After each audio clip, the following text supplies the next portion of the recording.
Well, the orange coward bullshitter is at it again. We have the tariffs that went into effect on March 4th. Then he said, we'll take the tariffs off for a month from the automotive industry. This morning he says, we'll take the tariffs off of Mexico because, well, I'm a good guy. He still has tariffs on China and on Canada. He didn't make anything really any better. It was going to be disastrous no matter what he does. It's the retaliation that's going to really have a big impact on this country.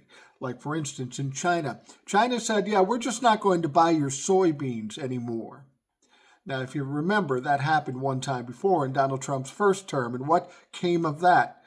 Well, it was devastating for farmers all over the country. They lost money. They lost their farms. It was absolutely devastating up until the time Donald Trump bailed them out to the tune of $58 billion.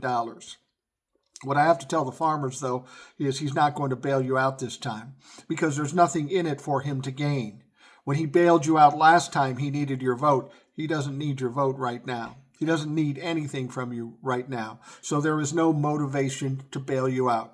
Donald Trump is going to crash your businesses, your farms, and he's going to leave you twisting in the wind. And then there's up in Canada. There's some retaliation going on there. We've got premiers in all the provinces saying, we're not going to buy American alcohol anymore. And most of that alcohol is made in red states like Kentucky, like Tennessee. We're not just going to put tariffs on them. We're not going to mess with the sales. We're just going to cancel the sales. And what you have to understand is Canada is a huge, maybe the biggest customer of American alcohol in the world. So these companies, these big companies that supported Donald Trump and the red states that supported Donald Trump, they are going to get fucking crushed. Honestly, they're going to get crushed. We're talking about billions and billions and billions of dollars. And Donald Trump is just doing this to make a point.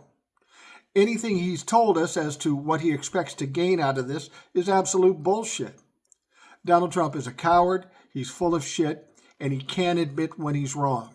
And guess what? When he doesn't admit he's wrong and back down, you pay, I pay, we all fucking pay for Donald Trump's fuck-ups.